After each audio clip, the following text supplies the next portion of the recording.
I stood there in the middle of St. Mary's Church on the outskirts of Seattle, the place my father, Harold Bennett, had chosen to entrust the last remnants of his life. I am Lucas Bennett, 36 years old, a book editor who spends his days wrestling with dusty manuscripts and cold coffee in a cramped office. My father had just passed away from a sudden stroke so swift that no one had time to prepare. The doctor said it was common at 65, but to me it felt like a devastating blow, leaving behind a vast emptiness that I didn't yet know how to fill. The atmosphere of the funeral was heavy, like a fog enveloping everything.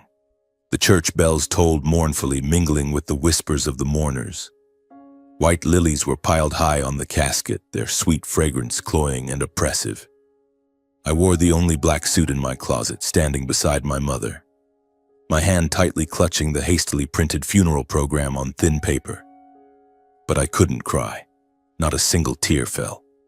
A feeling of emptiness spread through me as if someone had hollowed out a part of my heart. I went through the motions mechanically, shaking hands with strangers, nodding in thanks for their hollow condolences and trying to keep my face from twisting.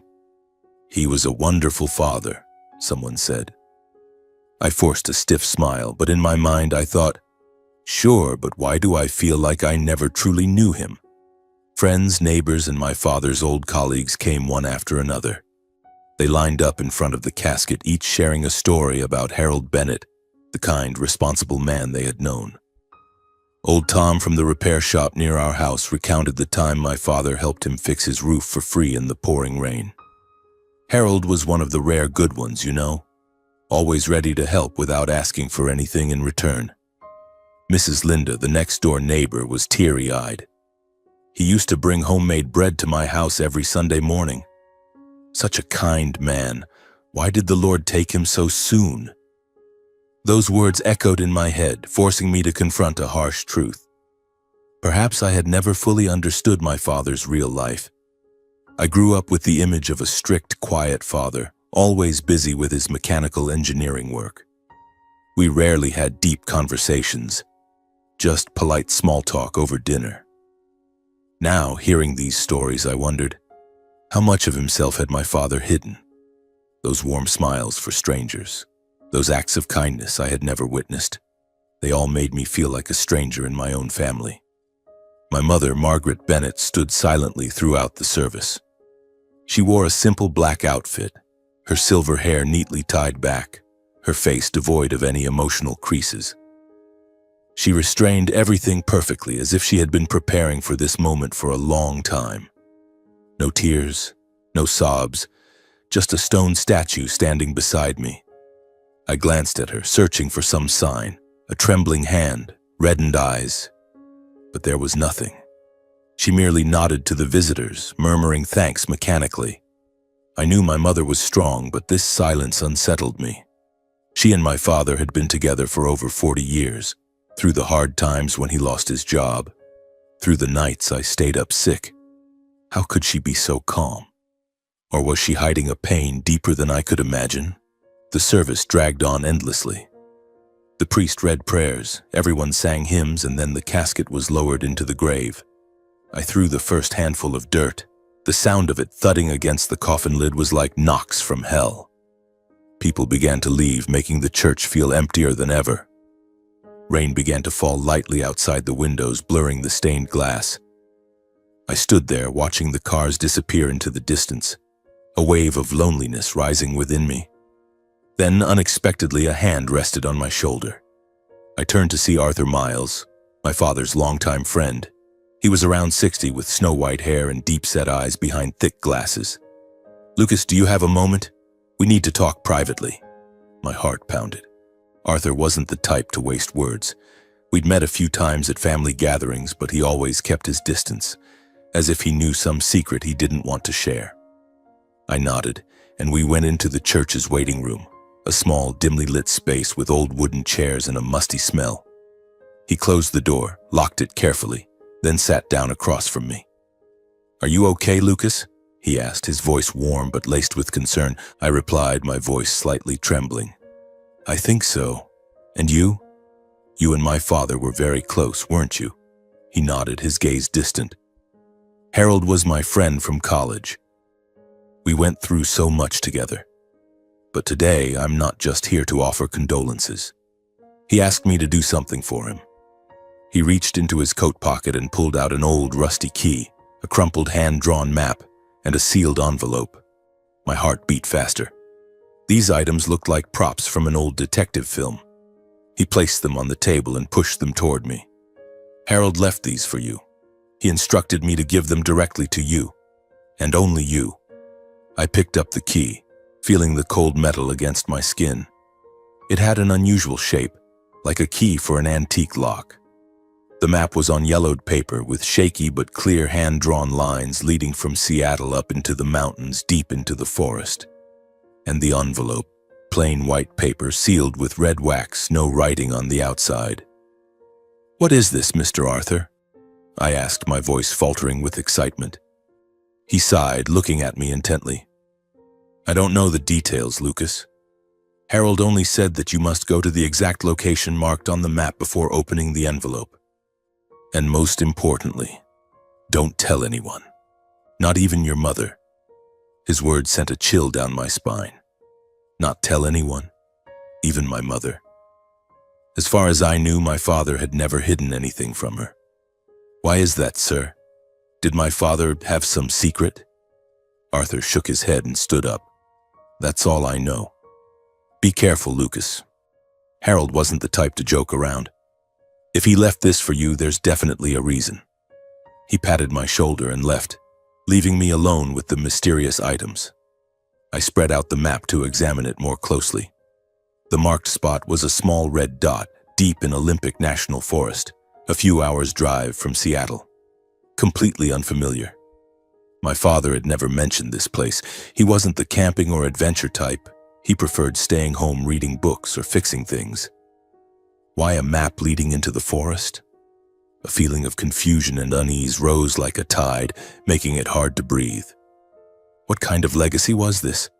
Or was it one final prank from my father? I stuffed everything into my pocket and left the church.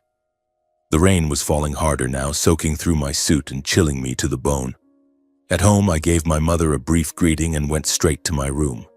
She looked at me strangely but didn't ask anything.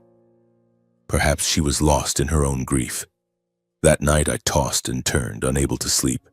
Lying in bed, eyes wide open, staring at the ceiling, the key, the map, and the envelope haunted my thoughts like ghosts.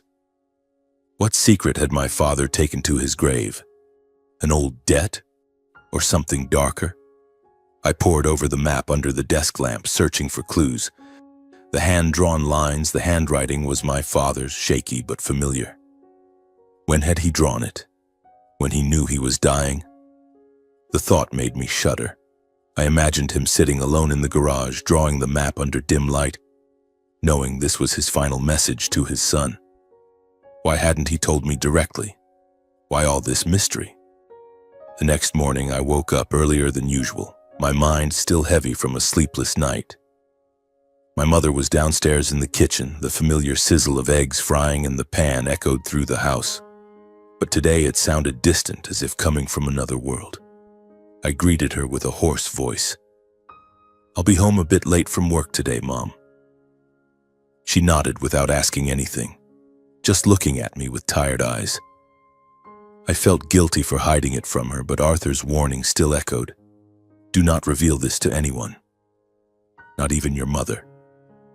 I stuffed the key, the map, and the envelope into my backpack, then drove away from Seattle. The sky was still dimly lit at dawn, fog blanketing the streets and making everything hazy, like a dream with no escape. The road was familiar at first, running along Interstate 15, passing through sparse residential areas.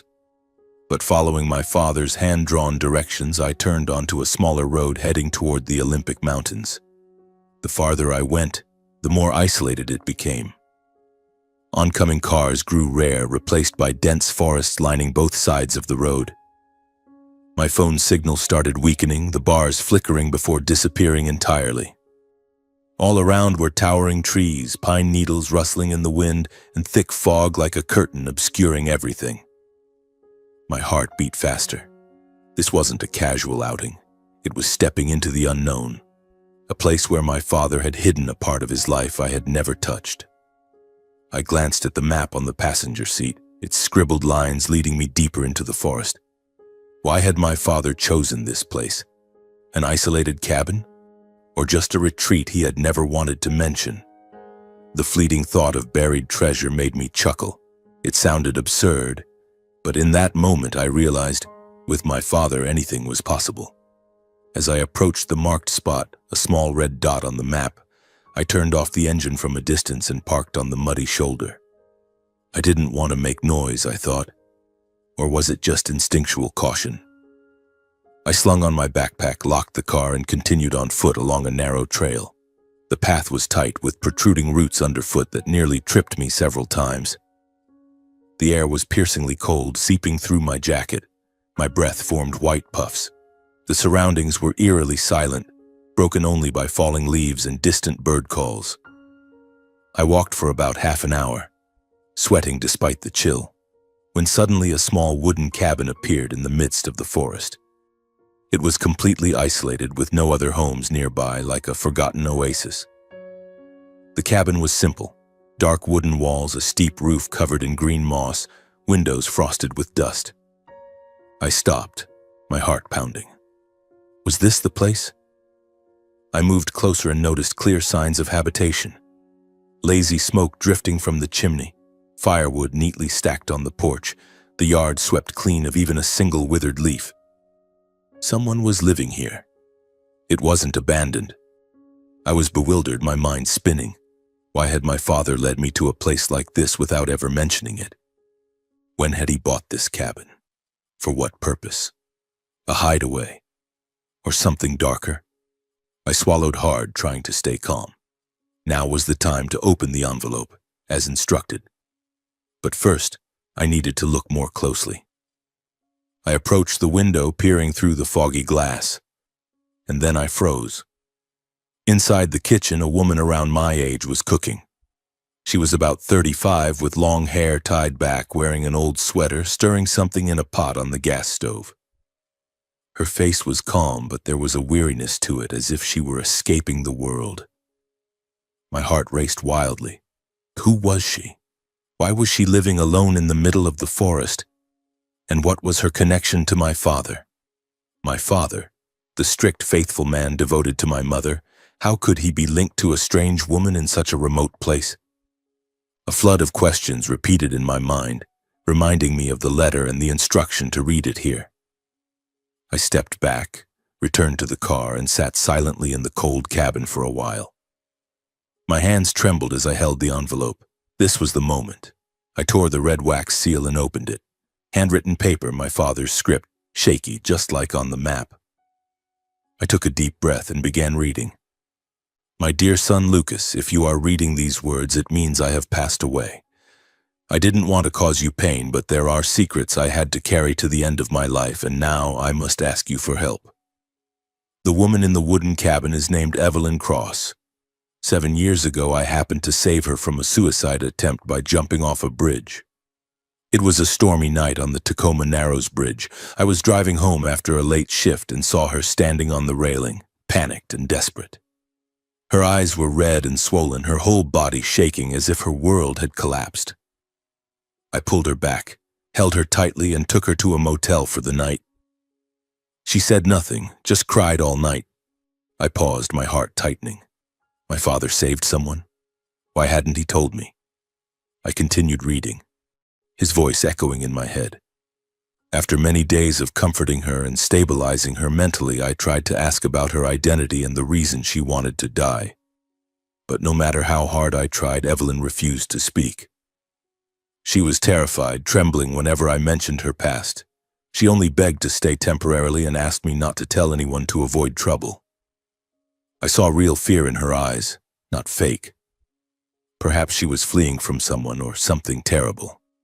I didn't want to draw attention or harm her, so I brought Evelyn to this wooden cabin, a place I bought 8 years ago, originally as a personal retreat, but now it became her sanctuary. I took care of her, bringing food, medicine, and gradually, through my visits, I swallowed dryly, a bad premonition rising.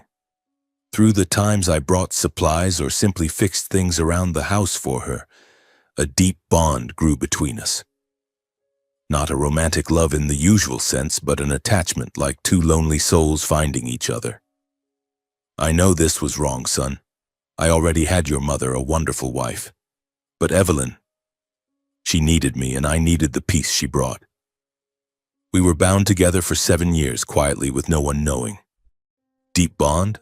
Attachment? I was stunned, my hands shaking as I held the letter. My father had an affair with a strange woman. The thought cut into my heart like a knife. How could he? With my mother, the woman who had sacrificed her whole life for him. When I learned my health was failing, the first heart pain a few months ago, I wrote this letter. I beg you, Lucas, please take care of Evelyn in my place. She has no one else. Keep everything secret from your mother because I wronged her. I don't want to destroy what remains of the family. Evelyn was part of me, but you are the future. Please forgive me and do the right thing. Love, Harold. Finishing the letter, I was numb. For the first time, I realized my father had carried such a massive secret to his grave. He wasn't the perfect father I had imagined. He was human, with flaws and complicated emotions. Tears welled up in my eyes, the first since the funeral. Not from anger, but from pain. Pain for my mother, pain for my father, and pain for myself. Evelyn, the woman in the wooden cabin, was now my responsibility. I looked toward the cabin where smoke still rose from the chimney. She was there, unaware of my father's death. What should I do? Walk away, pretend I had never come, or face it? The letter from my father lay crumpled in my hand, its shaky lines like whispers from beyond the grave. He had lived a double life, a faithful husband at home and a secret protector here. Now that burden had fallen onto my shoulders. I wiped away my tears with the back of my hand and took a deep breath filled with the damp scent of pine. I sat in the car for a long time, perhaps half an hour, my mind swirling with a dozen thoughts. Leaving would be easy. Drive back to Seattle, pretend I had never read the letter, pretend this cabin was just a hallucination. But then what? The secret would haunt me forever, like a ghost lingering in sleepless nights. Or face it, walk into the strange cabin, talk to a woman my father had bonded with. The thought made my stomach twist. Did she know about my mother? Did she know that their actions had betrayed another woman? I glanced at my watch. It was nearly noon, sunlight filtering through the canopy and casting dappled patterns on the ground. Finally, I made my decision. I had to meet her. Not out of curiosity, but because of the unspoken promise to my father. I stepped out of the car, my feet heavy as if weighted with lead, and walked toward the wooden cabin. The muddy trail to the front door was slick from the fog. My shoes sank deep into the mud. The forest wind whispered through the leaves like a warning not to go any farther. The cabin looked closer now, more detailed. Frosted windows, old fabric curtains obscuring the interior, and the faint smell of wood smoke. I stopped at the door, my trembling hand touching the knob. The key my father had left. Did I need to use it? Or just knock?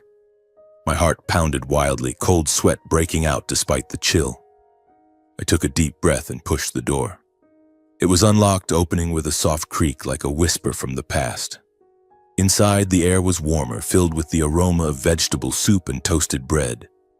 Evelyn was in the kitchen, her back to me, stirring a pot on the old gas stove. She whirled around at the sound of the door, her eyes wide with fear. Her face went pale, and the vegetable peeler in her hand trembled as she pointed it at me. "Who are you? How dare you come in here? Get out now!" Her voice was panicked, shrill like a suppressed scream. She backed up a few steps, her back hitting the wooden table, her eyes darting around for an escape. I raised my hands, trying to keep my voice calm, even though my heart felt like it was about to leap out of my chest. "Don't be afraid. I won't hurt you. I'm Lucas Bennett, son of Harold Bennett, my father. He sent me here. I have something important to discuss." My father's name seemed to work like magic. Evelyn froze, the peeler lowering slowly, but her eyes remained full of suspicion. Harold? He never mentioned a son. Why should I believe you?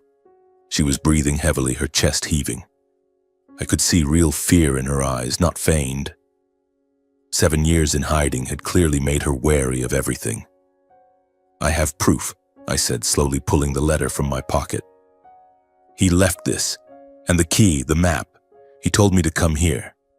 She hesitated for a moment, her eyes flicking from me to the letter, then nodded reluctantly. All right, come in, but sit far away from me. We sat across from each other at the old wooden table, its surface scarred from years of use. The cabin was simple. A crackling fireplace, cluttered bookshelves with a few old novels and a small bed in the corner. No TV, no phone, complete isolation. I took a very deep breath and began to tell her. My father. He passed away a week ago. The funeral is over. My voice softened, but I tried to stay composed. Then I told her about the letter, how my father had saved her, cared for her quietly over the years, and before closing his eyes forever, his only request was that I take his place in protecting her. Upon hearing of Harold's death, Evelyn could no longer hold back her emotions. Her face contorted, her eyes reddened, and then tears streamed down like a broken dam. It can't be. He was everything to me. She covered her face, her shoulders shaking, sobs echoing in the quiet room. I sat still, unsure what to do. Seeing her in such pain, I realized their bond was deeper than I had imagined. It wasn't a fling, it wasn't an affair, it was a genuine connection. She looked up, her eyes blurred with tears. He saved me from hell. Now he's gone. What do I have left? Her voice broke, and a strange sense of compassion crept into my heart. This woman, a victim of some past trauma, had now lost her only protector. When I mentioned Harold's wish, that I should take care of her, get her out of the forest, Evelyn shook her head. I need time to think. This place, it has sheltered me for 7 years. I'm not ready to leave. Please leave me alone. Her voice was firm but weary. I respected that decision. Demanding more right away would only make things worse. I stood up, leaving the letter on the table. All right, I'll come back, but think about it carefully. My father wanted you safe. I left the wooden cabin, the door slamming shut behind me, my mood as heavy as if I were carrying a boulder. On the drive back, my head was full of unanswered questions. Who was Evelyn really? What was her past? And me, a lonely book editor in Seattle, how could I take care of a stranger? What would my mother think if she knew? This secret was tearing me apart from the inside. About a week later, I couldn't bear it anymore. Sleepless nights, images of Evelyn alone in the forest haunting me. I bought groceries and essentials, bread, fruit, medicine, even a few books of my own, and drove up again. The road was more familiar now, but the unease still surged.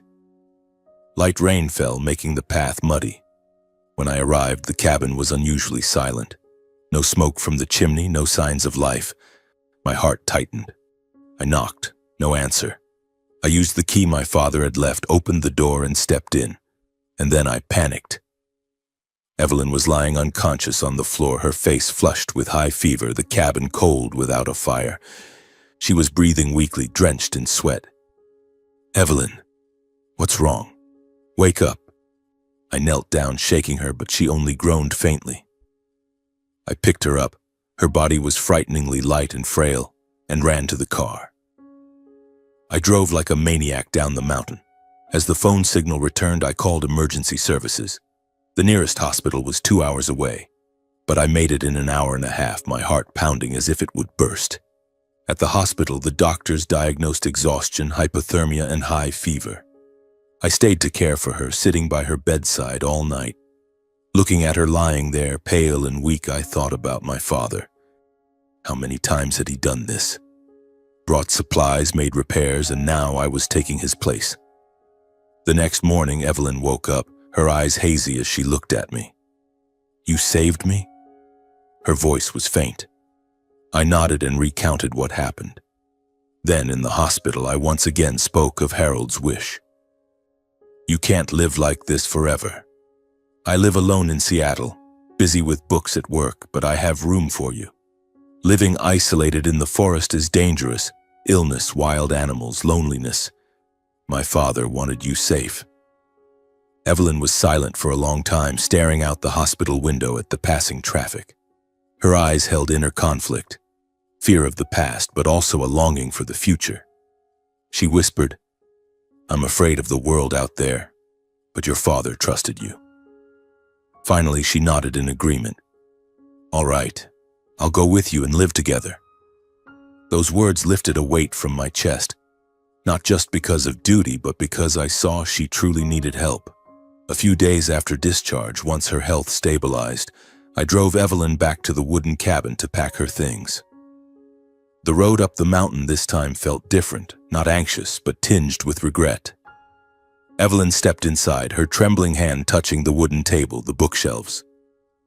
This is all I have, she said, gathering a few old clothes, the books my father had brought her, and a small box of keepsakes. We closed the chapter on her hidden life, turned off the stove, locked the door, and left. On the drive back to Seattle, Evelyn sat silently, watching the forest recede. Thank you, Lucas, she said softly. I nodded, but in my mind I thought, this is only the beginning. This secret will change everything. The winding mountain road gradually gave way to the straight highway, the steady hum of the engine mirroring my heartbeat, chaotic and unrelenting. Evelyn leaned her head against the seat, eyes closed, but I knew she wasn't asleep. The fear was still there, lurking in the silences. And me? I was bringing home a woman my father had loved in his own way, a secret that could destroy everything if it came to light. What would my mother think? My job? My solitary life? All of it was about to be turned upside down. By the time we reached my apartment in Seattle, it was late afternoon.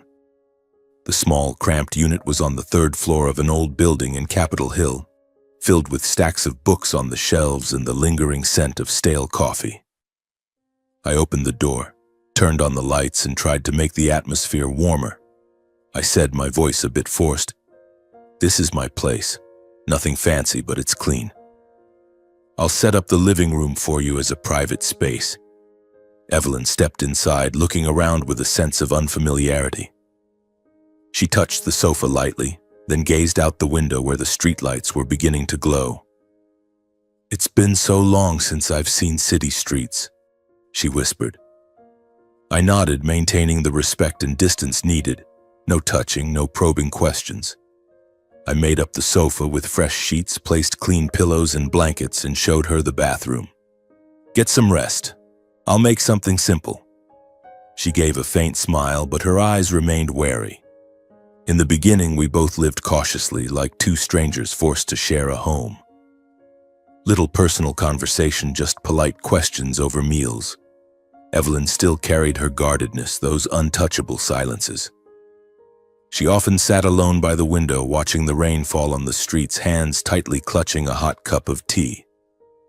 Sometimes in the dead of night, I would hear her jolt awake, murmuring incoherent words in her sleep, but I didn't dare ask. I just stood quietly outside the door, afraid of shattering the fragility she was trying to preserve. I reminded myself, this is my father's responsibility, nothing more. But deep down, I felt a strange worry for her and for myself. My book editing work continued as usual, waking early, reading manuscripts, correcting typos, debating with authors via email. But now, coming home was no longer lonely. There were light footsteps, the scent of soap from the bathroom, and the presence of another person. I cared for her properly without crossing boundaries. Simple cooking, pasta, vegetable salads, toasted bread, and leaving portions for her if I came home late. Driving her to follow-up appointments at the hospital, waiting in the hallway while the doctor examined her. "Her health is stable now," the doctor said, "but mental health needs monitoring." I nodded, saying nothing about her past.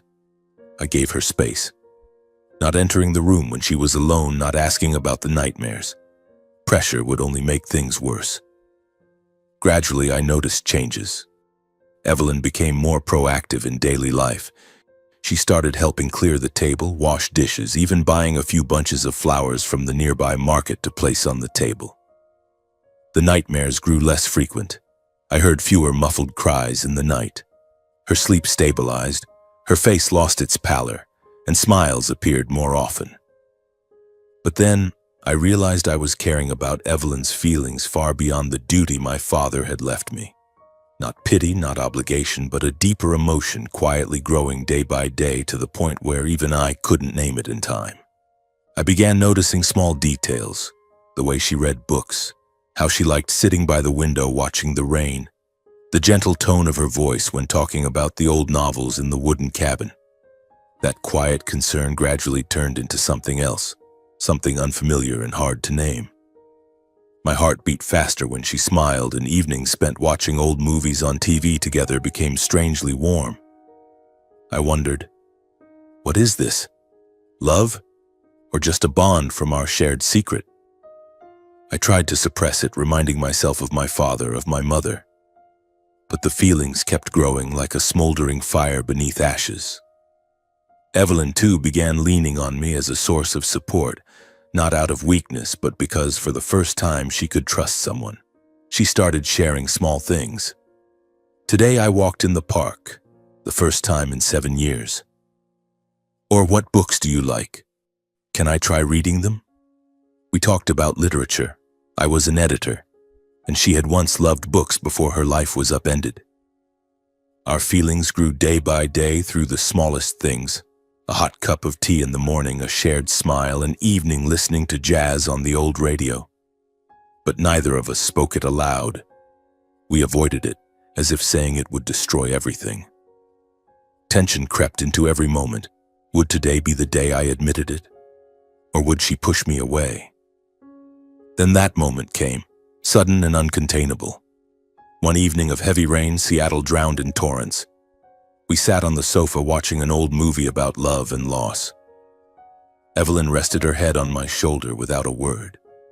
My heart pounded, warmth spreading through me. I turned to her, looking into her eyes, eyes that once held only fear, now sparkling with something different. I whispered her name. She didn't pull away. We came together, lips meeting in a moment when emotions overcame restraint. It wasn't lust, but confirmation, two lonely souls finally finding each other. That night we were together, gentle and sincere, as if all the secrets had dissolved. After that night, we needed no promises or labels, but naturally lived as a deeply bonded couple. Waking up beside each other, cooking breakfast together, sharing little stories. Our life together continued in outward calm.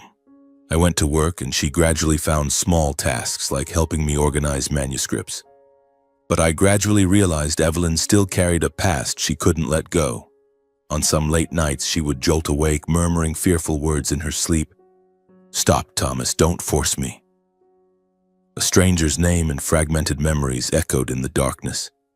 I held her, stroked her back, but my heart grew heavy. What was that past? Why did it still haunt her? I gently probed several times during quiet evenings. What did you dream about? Tell me.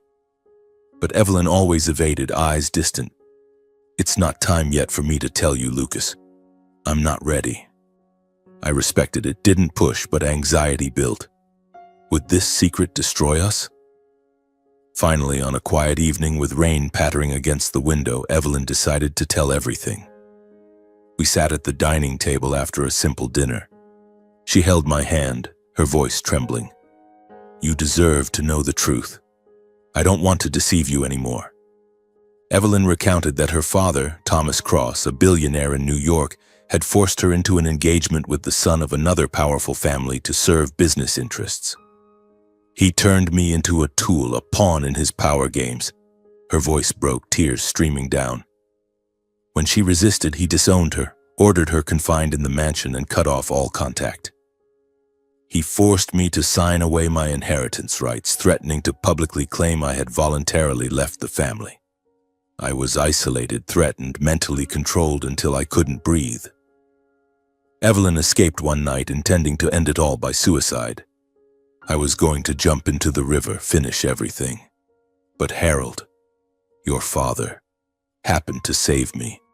He saw me on the bridge and pulled me back." She continued. She begged him not to call the police, not to send her back to New York, just to let her hide and live quietly. Harold, out of compassion, couldn't abandon her, so he took her to the wooden cabin and cared for her silently ever since. When she finished, Evelyn sobbed, clinging to me. "I'm so tired of hiding, and I don't want to lie to you. Please don't let that past come to light. This peaceful present is the only thing I want to hold on to." I listened, my heart aching with pain. Not anger, but pity. Hearing the whole story, I didn't pull away. Instead, I felt even more love and attachment to Evelyn.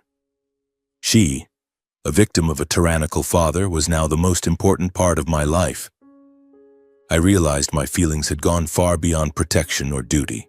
This was real love, profound and unconditional. I held her and whispered, "I won't let anyone hurt you again. We'll be together for the long haul. I want to give you a proper place. Be my wife." Evelyn looked up, eyes glistening with tears, and nodded.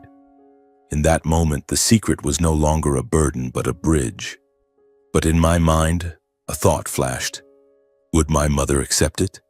This secret was about to be brought into the light, and the anxiety surged once more. In the days that followed, thoughts of my mother haunted me like a lingering shadow. My mother, Margaret Bennett, still lived alone in the old house on the outskirts of Seattle, the place where my father had once meticulously repaired every little corner. She was strong, but I knew the pain of losing her husband lingered, hidden deep beneath her calm exterior. Evelyn and I had been living together as a real couple, but to make it official, I had to bring her home to meet my mother. This wasn't just a formality. It was a turning point, a confrontation with the past my father had kept hidden. I hesitated for weeks, weighing my words, preparing myself mentally. Finally, on a Sunday morning with light drizzle, I called her. "Mom, I want to bring someone special home. Can we have dinner together?" Her voice was calm. "Of course. Bring her over. I'll prepare dinner and wait." We drove to my mother's house, Evelyn sitting beside me, her hands tightly clutching her dress, her face pale with anxiety. I held her hand, trying to reassure her. "I'll be right here with you. We'll tell the truth, but gently." The house appeared familiar. The small garden, the faint aroma of baking drifting from the kitchen. My mother opened the door with a warm smile for me, but when she saw Evelyn, she froze. Her face went blank for a moment, eyes widening as if recognizing something terrible. She quickly regained her composure, but throughout the evening she only observed several times, seeming about to speak but holding back. Dinner unfolded in strained silence. Mom asked about my work, about the weather, but her gaze kept turning to Evelyn, full of scrutiny. After the meal, while Evelyn helped clear the table, my mother pulled me into the living room. "Son, who is she? Why did you bring her here?" Her voice was low but tense. I took a deep breath and told her everything. About my father's letter, about Evelyn, about our feelings. Mom sat motionless, her face ashen. Finally, she admitted, "I've known about the relationship between Harold and Evelyn for a long time. I happened to see him taking food up into the forest and followed him a few times.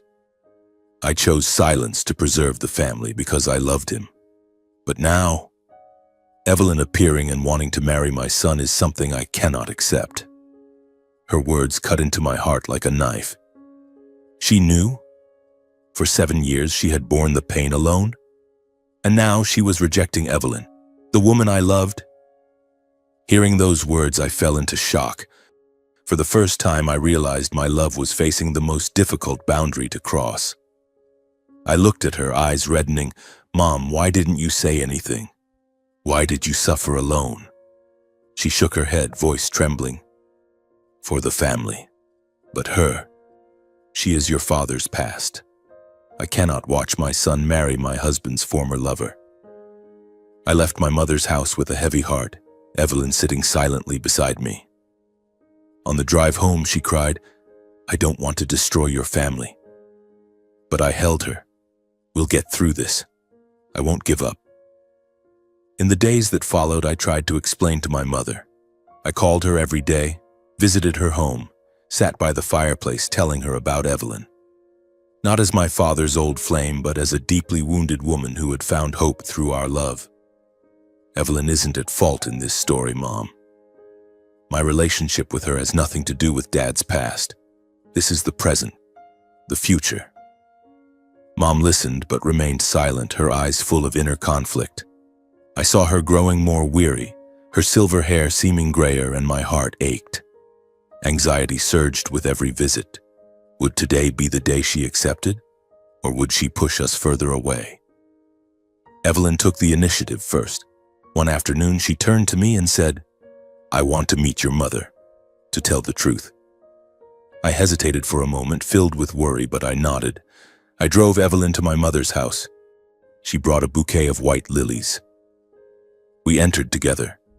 Mom invited Evelyn to sit at the kitchen table. I stayed, sitting across from them, saying nothing, just listening quietly. Evelyn spoke first, her voice soft but clear. "I'm not here to apologize for the past, because I didn't choose it." My mother remained silent. Evelyn continued without evasion. "But I hope you'll see me as an independent person." She paused briefly, then went on, her voice lower.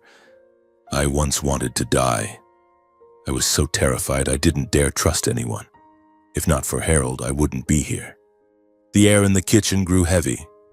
My mother listened, eyes reddening, but didn't interrupt. Evelyn looked up at her. "He saved me. But now I love Lucas. Not out of gratitude, but because he's the best man I've ever known." Only then did I speak, my voice trembling. "I love Evelyn, Mom." I looked straight at her. "I'm ready to leave this place and go far away if you can't accept her. But deep down, I don't want to lose either of you, you and Evelyn." My mother looked at me for a long time. Then she turned to Evelyn, no longer as her husband's old lover, but as a woman who had been profoundly hurt. Finally, she sighed. "I need time, but I see that you're happy." She said nothing more, just a slight nod. That evening, the three of us sat together at the dinner table. No one spoke much. No small talk, no forcing it, just quiet presence, awkward but warm, like a family learning to start over. After Margaret's acceptance, I officially proposed to Evelyn. No dazzling diamond ring, no fancy restaurant, just a simple moment in the park near home, under the autumn cherry blossoms. I knelt down, holding her hand. "Will you marry me?" Evelyn cried and nodded.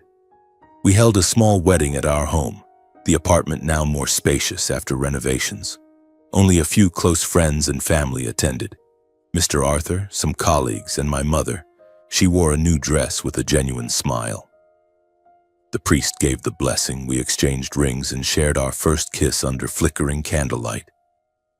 In that moment, the anxiety melted away, giving way to peace. After the wedding, Evelyn and I began our married life as a true husband and wife, with no more distance or hesitation.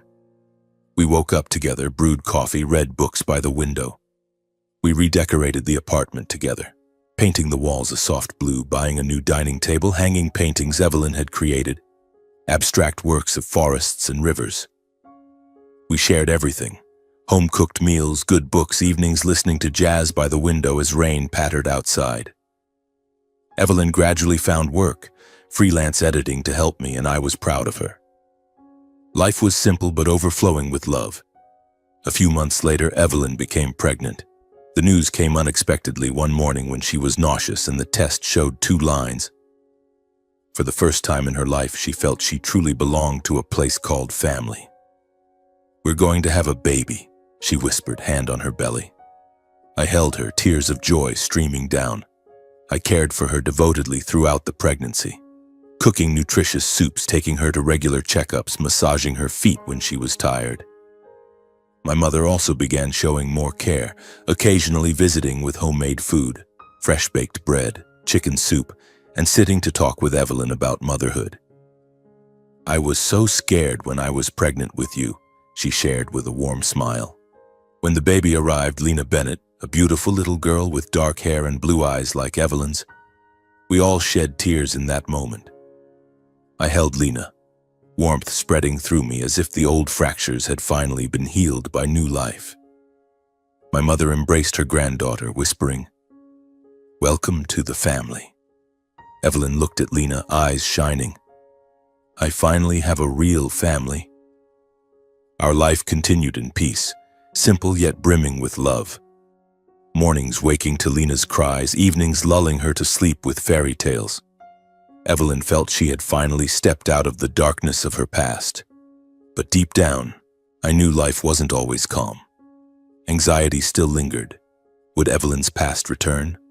Would Thomas Cross come looking? But for now, we were happy, and that was everything. The months passed like a serene river flowing gently.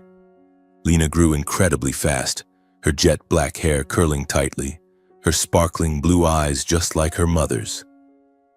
The little girl giggled delightedly whenever I picked her up, and Evelyn often watched us with a tender smile, as if she couldn't believe this was reality. I continued my work as an editor, buried in manuscripts, but coming home was no longer to a cold, empty apartment. There were the sounds of a child's laughter, the aroma of baking from the kitchen, and Evelyn's warm embrace. My mother visited more frequently, bringing toys for Lena or homemade dishes. She and Evelyn now behaved like mother and daughter. They sat chatting for hours about child-rearing or old memories. "She looks just like you when you were little," Mom once said, stroking Lena's hair. I thought everything was settled, that my father's secret and Evelyn's past had been buried deep beneath the layers of time. But life always holds surprises, and that surprise arrived on an ordinary late afternoon.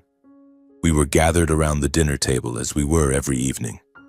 Evelyn held Lena on her lap, feeding her spoonfuls of pureed vegetable soup, while I recounted a humorous manuscript from the office. The warm yellow light shone down on the table, the scent of roasted meat filling the air. Lena grinned widely, flailing her arms and knocking the spoon to the floor. We laughed along with her, a perfect family moment. Then came a knock at the door, 3 polite but firm knocks. I frowned, glancing at Evelyn. "Are you expecting someone?" She shook her head, a flicker of worry in her eyes. I stood up and opened the door. A middle-aged woman stood there, dressed impeccably in a gray suit, hair neatly pinned up, carrying a black briefcase. She smiled professionally, but her eyes were sharp and cold. "Good evening. I am the personal assistant to Mr. Thomas Cross. I am here to see Mrs. Evelyn Cross, or should I say Bennett now." The name Thomas Cross exploded like a bomb in the room.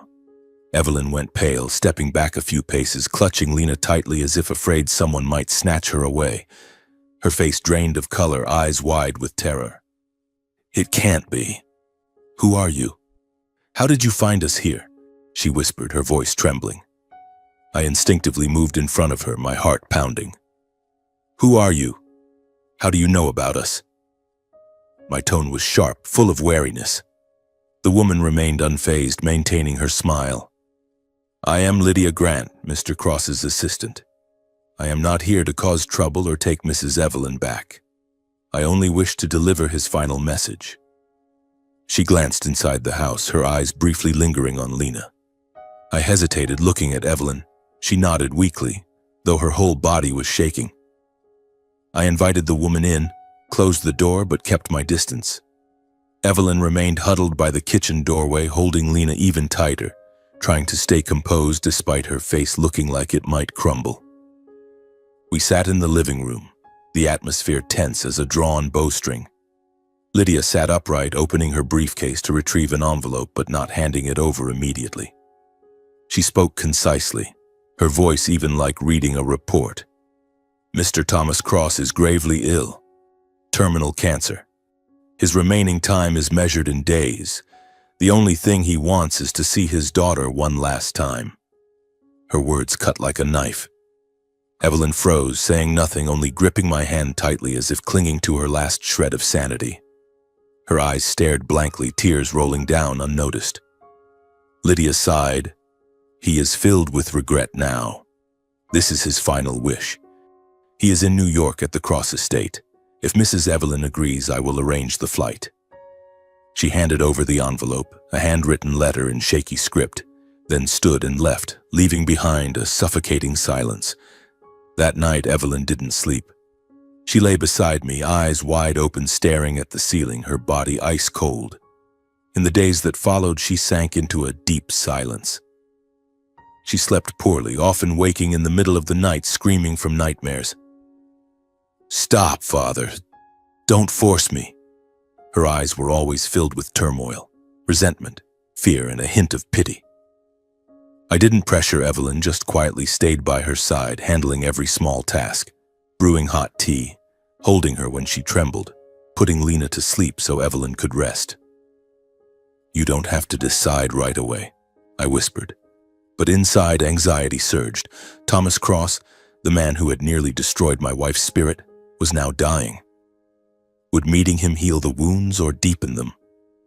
One evening, as we sat together while Lena slept soundly in the dimly lit living room with only the faint glow of a table lamp, I gently advised her. "You don't have to forgive him, Evelyn. But perhaps you should meet him once to close it all. Otherwise, this will weigh on you forever, like a ghost that never fades." I held her hand, my voice soft. "I'm telling you that no matter what happens, I'll be here by your side as always. We are family." Evelyn was silent for a long time, tears streaming down. Then, bolstered by my steadfast encouragement and unconditional love, along with her own resolve to face the past, she nodded in agreement. "I'll go, to finally end the cycle that's haunted me for so many years." Her words brought me relief, but also worry. We were about to walk into the lion's den. We flew to New York a few days later, leaving Lena with my mother. The long flight passed in silence, Evelyn gripping my hand tightly. New York emerged with its towering skyscrapers, but to us it felt like a nightmarish labyrinth. The Cross estate was on the outskirts, a vast mansion with towering iron gates and meticulously trimmed gardens. Lydia was waiting and led us inside. As we entered the grand foyer, a heavy atmosphere enveloped us. The smell of disinfectant mixed with the fragrance of lilies.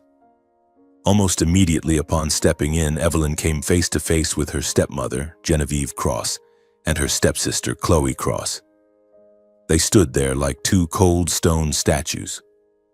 Genevieve, a woman in her 50s with curled blonde hair and expensive clothing, looked at Evelyn with contempt. Chloe, younger, around 25, resembling her mother with a fake smile, stood with arms crossed, eyes scrutinizing. The atmosphere instantly turned hostile. Genevieve sneered right away. "Oh, Evelyn suddenly reappears after vanishing for over 7 years. Must have heard he's dying and come back to claim the inheritance, right?" Her voice was sweet but venomous. Chloe chimed in, openly insulting. "You abandoned the family yourself, running away like a rat. What right do you have to come back now? Or do you still think you're the princess?" Their words stabbed like knives. Evelyn tried to stay calm, but the bitter remarks made her tremble, stirring up old memories, the days of confinement and coercion. Her face went ashen, her hand squeezing mine tightly. I stepped forward to defend her, my voice firm. "That's enough. We came here at Mr. Cross's invitation, not to argue. Show some respect for Evelyn. She is his daughter." Genevieve smirked. "Daughter? She's the family's disgrace." Chloe glared. "And who are you? The new husband? Or a gold digger?" The air grew so thick it felt ready to explode. Fortunately, Lydia intervened in time, stepping between us. "Mr. Cross is waiting. Let me escort you in." She led me and Evelyn to the sick room, separating us from the suffocating space outside, where Genevieve and Chloe still stood, their poisonous gazes following our every step. The sick room was at the end of the hallway. The heavy wooden door opened with a soft creak. Inside, the air was chilling, machines beeping steadily, the strong smell of antiseptic overwhelming. As we entered, Evelyn saw Thomas lying motionless on the hospital bed, far gaunter and more withered than the powerful figure in her memories. He had once been a towering tycoon, tall and imposing with a voice like thunder. Now he was skin and bones, his face wrinkled and creased, eyes cloudy beneath drooping lids. 4 lines dangled, the ventilator hissing with each breath. In that moment, all the resentment, fear, and pain surged within her at once, leaving her standing speechless. I stood beside her, holding my wife's hand, my heart constricting. Thomas opened his eyes, recognizing his daughter, and his voice rasped weakly, "Evelyn, you've come." The tension peaked. What would this meeting bring to an end? Evelyn stood there, her hand gripping mine so tightly it hurt, but she did not retreat. After years of separation, she now slowly approached the bedside, each step heavy as if carrying the weight of the entire past. I followed, keeping just enough distance to avoid intruding on this private moment, yet ready to step in if I needed to protect her. Thomas lay there, his frail body beneath the white blanket, wrinkled skin sagging, his cloudy eyes suddenly clearing as he recognized his daughter. A flood of emotions washed over his face, regret, joy, pain, all blending into a faint smile. He rasped her name, his words broken and halting as if each one had to wrestle with death itself. "Evelyn, is it really you? My daughter. I've waited for you so long." Evelyn said nothing. She didn't cry, didn't accuse, just silently gazed at him as if trying to confirm whether the man before her was truly her father, the once powerful figure who had turned her life into hell with his cold decisions.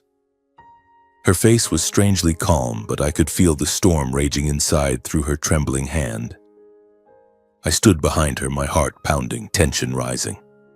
Would she forgive him? Or turn away, leaving him to depart with unending remorse?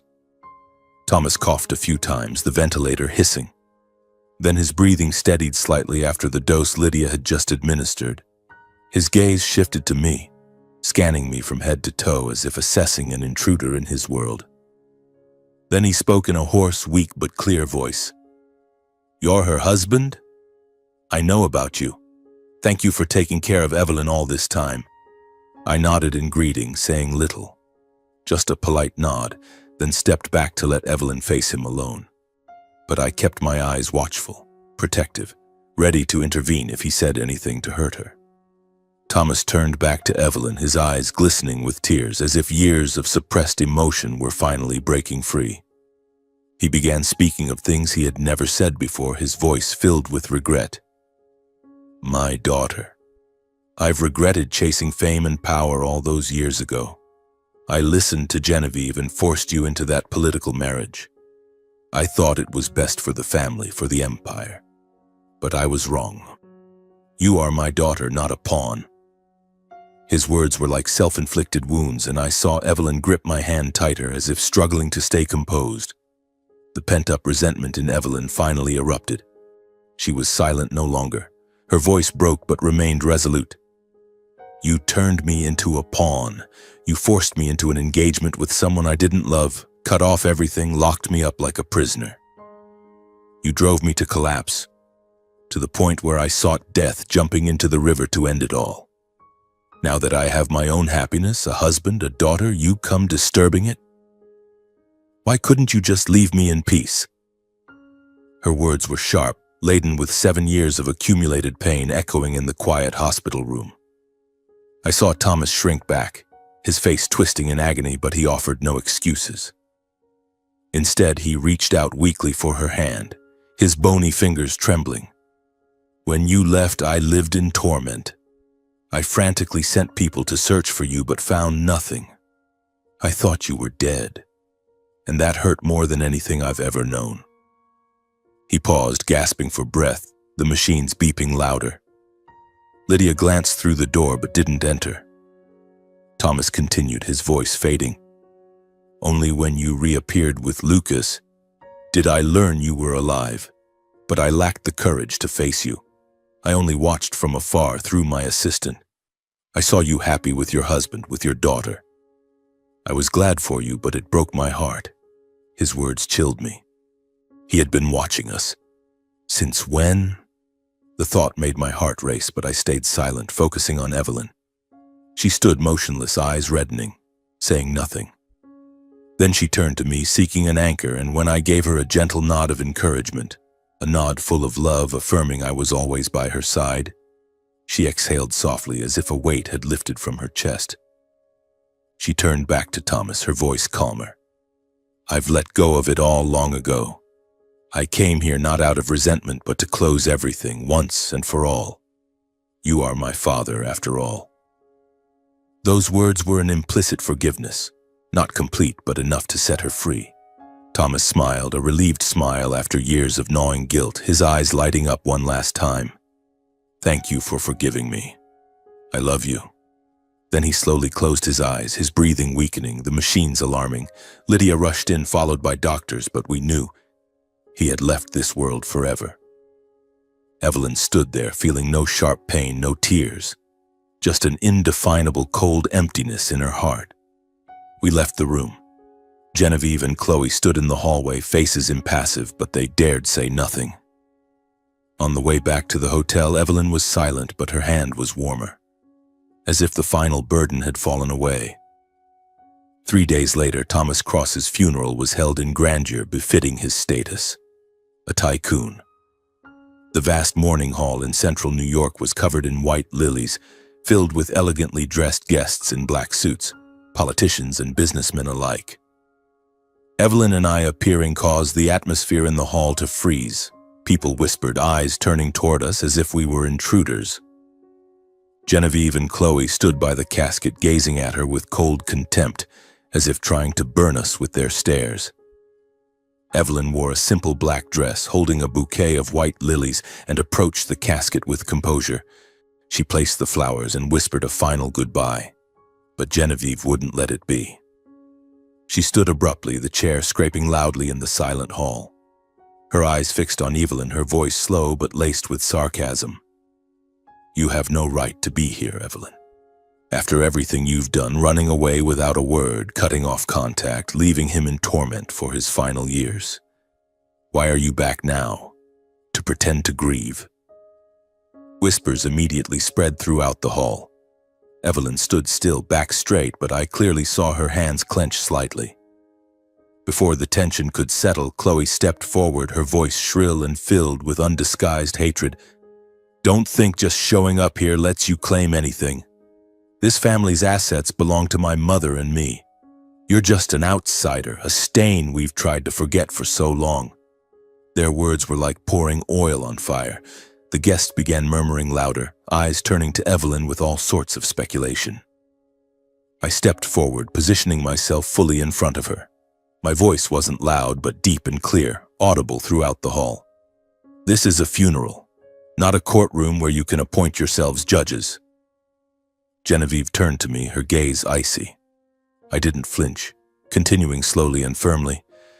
Today, Evelyn isn't here to explain herself, to beg, or certainly not to fight for anything. She is here in the one capacity none of you have the right to strip from her, as a daughter bidding farewell to her biological father. Chloe tried to interrupt, but I didn't give her the chance. You can hate her. You can recount the story in whatever way suits you, but don't confuse that with the truth.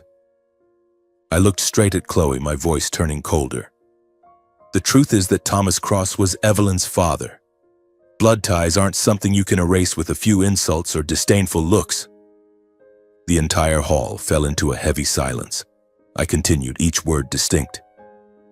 If you continue turning this farewell into a personal smear campaign today, the ones tarnishing Mr. Cross's honor won't be Evelyn, it will be you.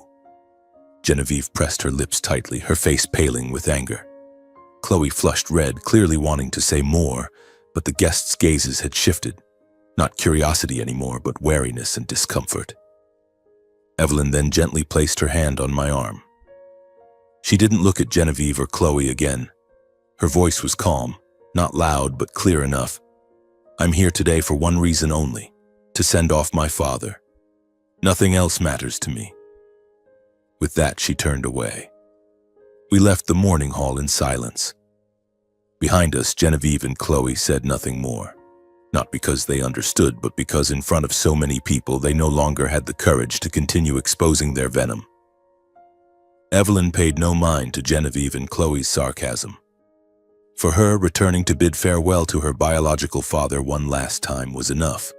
An act to close the past, not for revenge or demands. When all the rites ended, the The priest's prayers, the casket lowered into the grave, she quietly left the place with me without looking back.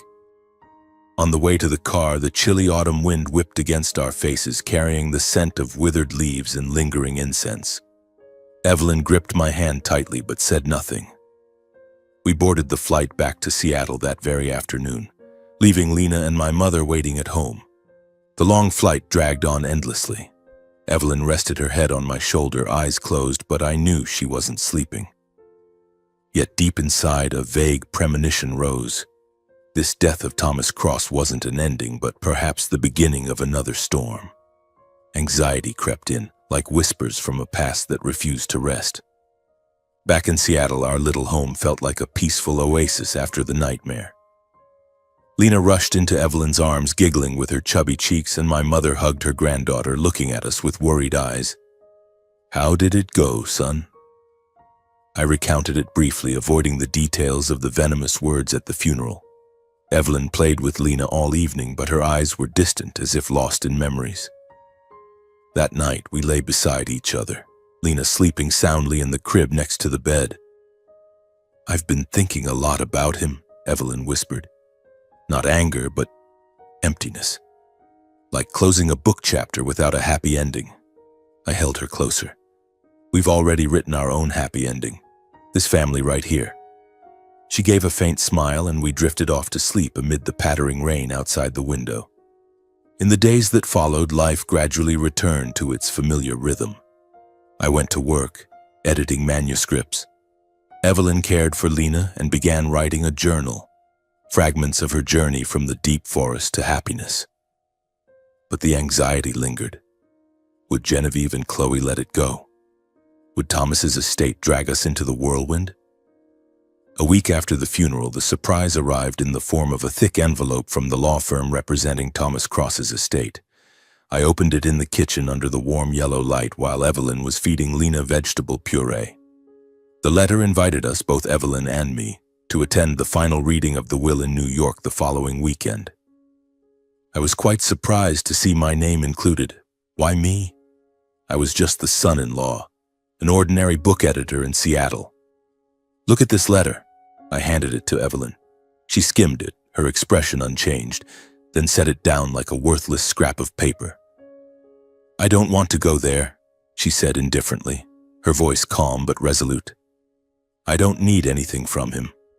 He abandoned me long ago. A will or whatever won't change that." I understood her pain. Thomas had once treated her like a tool, forcing her to give up everything. Why accept anything from him now? But deep down, I sensed this wasn't just about money. I sat beside her, taking her hand. "I know you don't need the assets, but think about it. Going isn't for the money, but to know what he truly thought of you." In the hospital room, he was remorseful. The will might be his final words, a way to make amends. "If we don't go, you'll carry that regret forever." Evelyn was silent for a long time, watching Lena play with her spoon, then sighed. "You always know how to persuade me," she said with a faint smile. With that gentle advice, Evelyn finally nodded. "All right, we'll go, but just to close it, nothing more." I hugged her, but anxiety surged. New York awaited us again with Genevieve and Chloe. Would this reading be peaceful, or a battle? We flew to New York once more, leaving Lena with my mother. The same old hotel, familiar streets, but the atmosphere heavier than ever. The law office was in central Manhattan, a gleaming glass high-rise under the autumn sun. We arrived early, but Genevieve and Chloe were already there, sitting in the waiting room with stone-cold faces. Their eyes were like daggers aimed at Evelyn and me, sharp, full of contempt and venom. Genevieve wore an elegant black suit, hair pinned high, looking at Evelyn like a beggar. Chloe, younger with dyed blonde hair, arms crossed, whispered something to her mother and smirked. "You're here? Must be really looking forward to it," Chloe said bluntly, her voice shrill. Evelyn didn't respond, just gripped my hand tighter. I stared straight at them. "We came because we were invited, nothing more." The waiting room air was suffocating, tension building like a ticking bomb. The lawyer, Mr. Henry Lawson, a middle-aged man with gold-rimmed glasses and a monotone voice, invited us into the conference room. Long wooden table, plush leather chairs. But the atmosphere grew extremely tense as he began reading the will. His voice rang clear, each word like nails being hammered. The last will and testament of Mr. Thomas Cross, dated October 15, 2025, duly notarized. He read the introductory clauses, then moved to the distribution. My heart raced as I heard my name. Lucas Bennett is granted full management and operational control of the Cross Group, including 55% of the company's shares for the reason. He has cared for Evelyn with complete devotion, becoming the pillar that allowed my daughter to live on. I trust that the company will thrive under his leadership. I froze, looking at Evelyn. Why me? The Cross Group was a billion-dollar empire with massive shares. I was just Evelyn's husband, an ordinary man. Genevieve and Chloe whispered, faces flushing red. Next was Evelyn's portion. Evelyn Cross inherits the majority of my personal assets, including real estate portfolios in Denver, Chicago, and Phoenix. Bank accounts valued at over $8 million US. Collections of antiques, supercars, yacht, and ownership rights to my unpublished memoir. Evelyn sat motionless, expression unchanged, but her hand trembled slightly under the table. And Genevieve and Chloe, they received only the remaining 15% shares in the Cross Group, 2 villas in Los Angeles, 2 Rolls-Royce and Bentley cars, and the old jewelry collection from Thomas's grandmother. That was all, a tiny fraction of the vast empire. Upon hearing it, their fury erupted like a volcano. Genevieve slammed the table with a resounding bang, standing abruptly, face purple with rage, her voice booming in outrage. This is a filthy farce, a ridiculous charade. How could he leave everything to that little brat? Evelyn, the parasite who came back to steal it all. She vanished for years, then shows up just in time to swallow the entire fortune. She pointed straight at me, nearly screaming. And you, some worthless husband with no place in this family, daring to sit here and claim control. The conference room froze. Chloe flushed, jumping up beside her mother, voice shrill with anger. Exactly. An outsider child remains an outsider forever. The old mistress now back as the successor's wife? How disgusting is that? This fortune was meant for my mother and me. She smirked, eyes fixed on Evelyn with utter contempt. You think you're worthy? After running away like a rat? Hiding in the woods like a madwoman? Genevieve added, voice shaking with fury. I'll hire the best lawyers. I'll drag your entire past into the light. The suicide attempt, living in hiding in the forest like a lunatic. I'll prove you're unstable, unfit to inherit a single penny. Chloe gritted her teeth, hissing. You haven't won yet, Evelyn. Don't dream of living peacefully with what's rightfully ours. I'll make you lose everything. The room descended into chaos. The lawyer repeatedly called for order, but the shouting and venomous words echoed in the enclosed space like knife thrusts. I could bear it no longer. I stepped forward, positioning myself fully in front of Evelyn. My voice rang out, not loud, but strong enough to cut through the madness. What you're doing isn't defending Thomas Cross's honor, it's smearing it yourselves. Genevieve whipped around to me. I met her gaze without flinching. This will is Mr. Cross's final choice. It was made in sound mind, fully notarized. He decided this for his own reasons, not because he was deceived or coerced. I continued, voice lowering but even more resolute. If you believe you've been wronged, your only path is through the courts. But from now on, stop insulting my wife. Genevieve turned to the lawyer, nearly yelling. This is forgery. I'll sue. I'll take this to court and expose the true faces of these two hypocrites. Chloe glared at Evelyn, eyes devouring. You think you'll get away? I swear I won't let you rest. Amid that storm of words, Evelyn remained seated calmly. She didn't retort, didn't justify. Her gaze was steady on the lawyer, then she slowly stood. I took her hand. Evelyn just nodded faintly, as if those words no longer had the power to touch her. We turned and left the conference room, leaving behind the shouting, threats, and hatred. Things Evelyn no longer carried. We walked out with heads held high, leaving the screams and venomous glares of Genevieve and her daughter behind. On the way to the elevator, Evelyn whispered, "I'm fine," just surprised by what he left. We flew back to Seattle that very evening, not staying in New York a minute longer.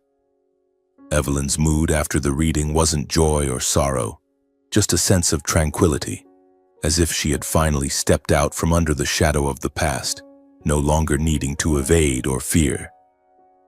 "He left it to me, but I don't need it," she said on the plane. "It's his final apology." I held her. "We'll decide later. For now, let's go home to Mom and Lena." But anxiety surged. The lawsuits were coming and Genevieve wouldn't let it rest. A new storm was beginning. In the first days after returning to Seattle, everything seemed deceptively peaceful.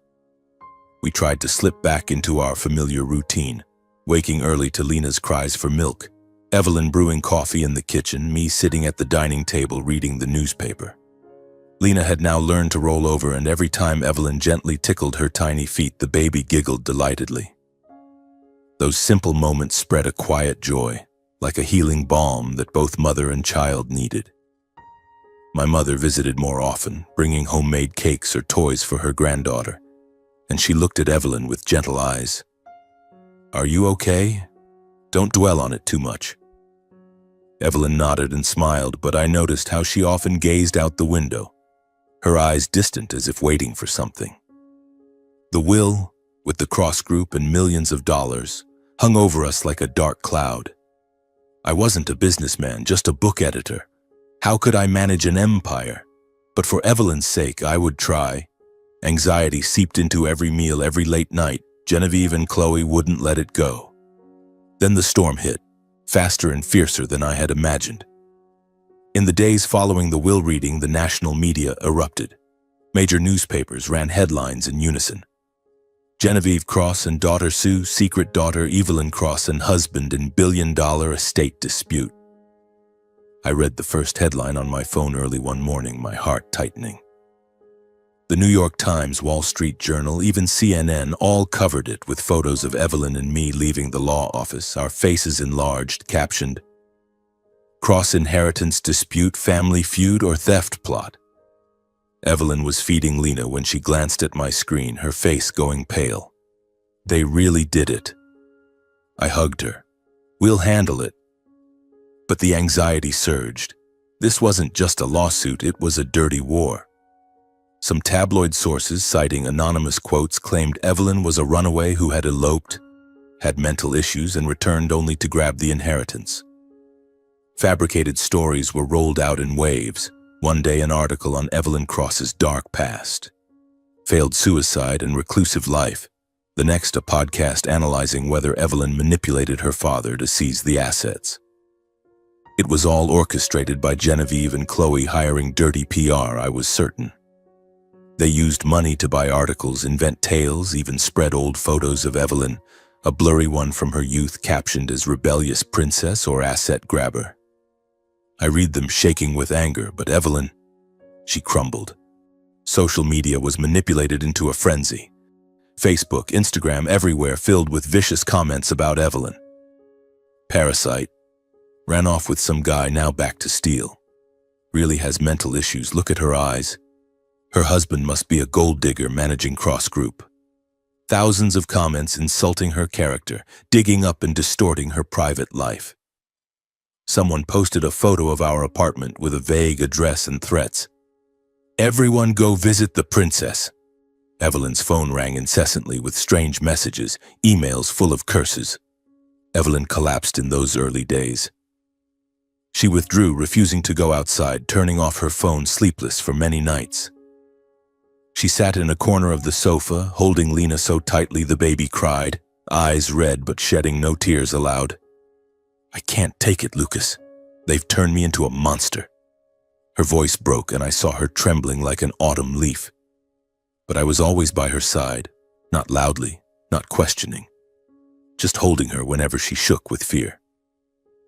I turned off all notifications, locked the windows, cooked her favorites, warm chicken soup, toasted bread with honey.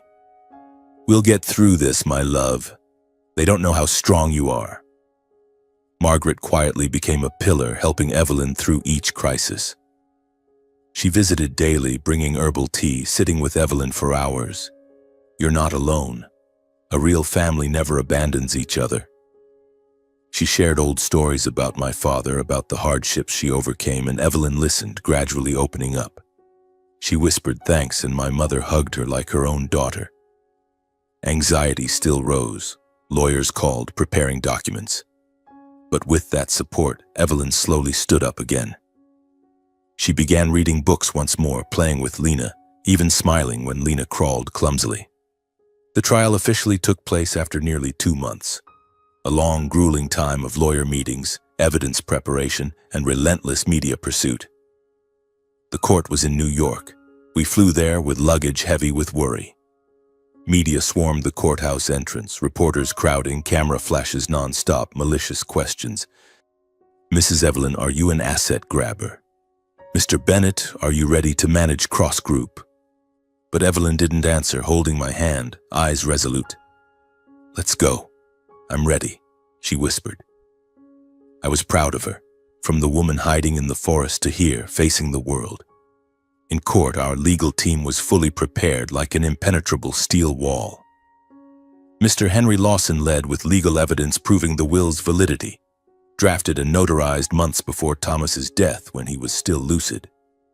"No signs of coercion or alteration," Mr. Lawson affirmed in court.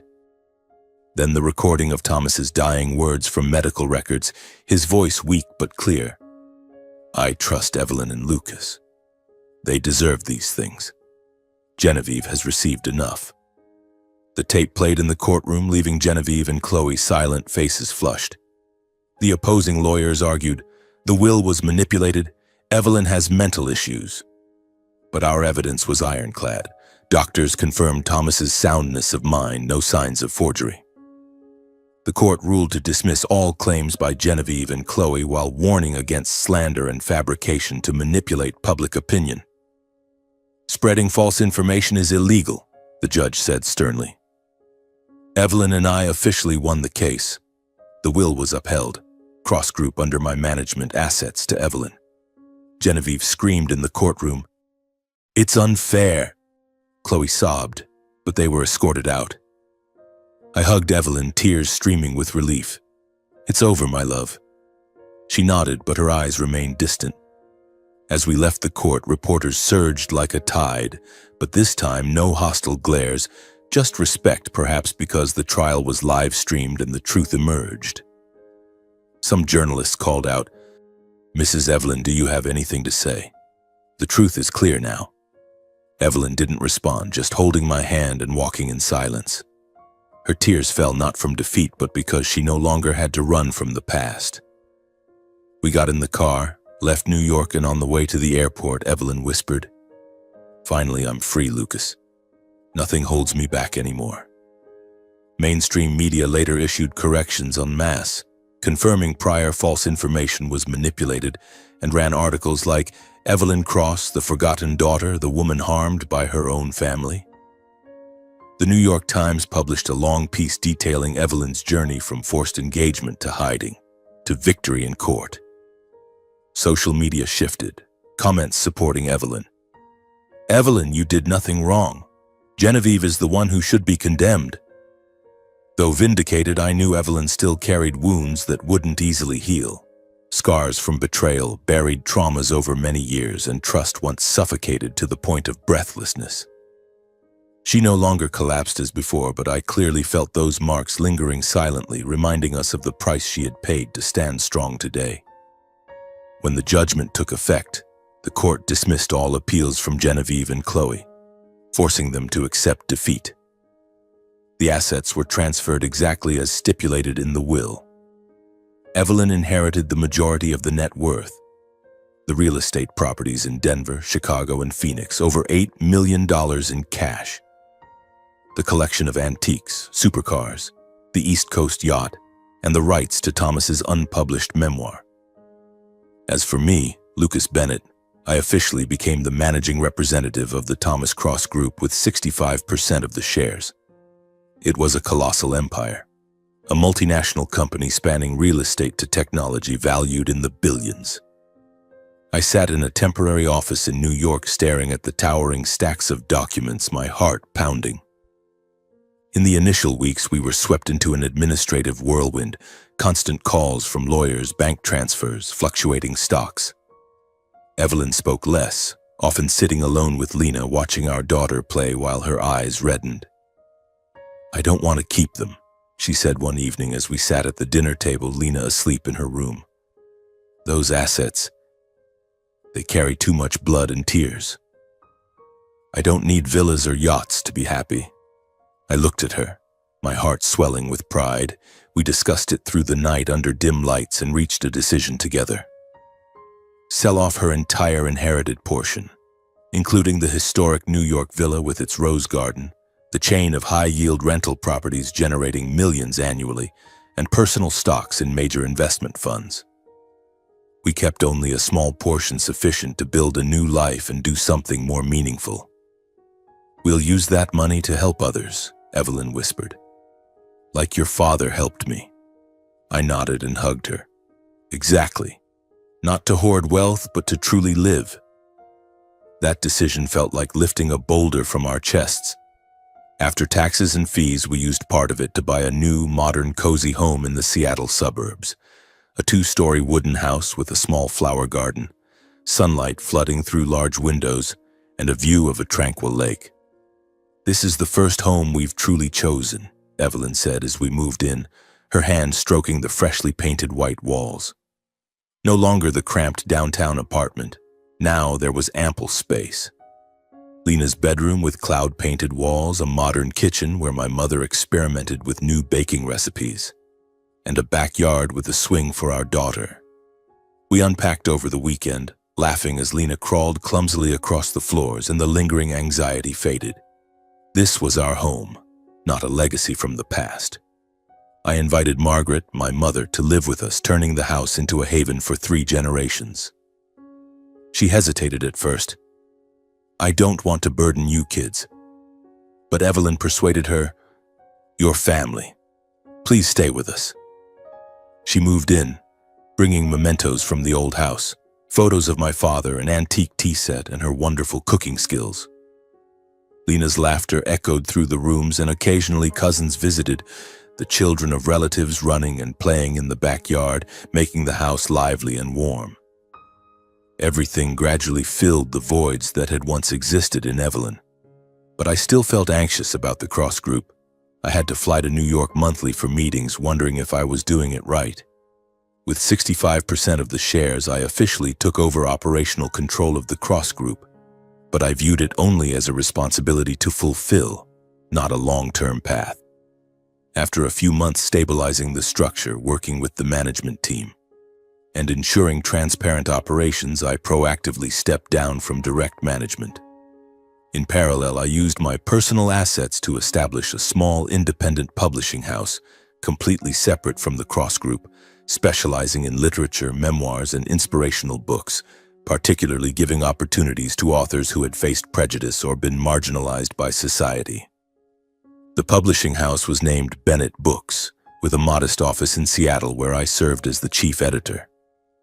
We published memoirs of women overcoming domestic violence, novels about refugees, children's books teaching tolerance. Sales weren't high, but each book released was a victory, and the anticipation of reader feedback made me feel more alive than ever. A few years later, when Lena was 3, a lively little girl with curly hair and her mother's smile, we established a charity foundation named after my father, the Harold Bennett Foundation. The foundation focused on supporting orphans and women traumatized by domestic violence or forced marriages. Evelyn directly managed it, selecting programs, flying to shelters, meeting victims, allocating funds from the sold inheritance. "I want to help them the way your father helped me," she said. We funded safe houses, scholarships for children, counseling programs. Each time Evelyn returned from a trip, her eyes sparkled. "Today I met a girl just like I was back then. Now she'll have a chance." I was proud but anxious about the responsibility. The foundation was large, but we handled it carefully and transparently. Life flowed on quietly, without fanfare or luxury. We didn't buy luxury cars or travel Europe. Instead, early morning jogs around the lake, picnic lunches in the backyard, evenings on the porch listening to my mother tell old stories.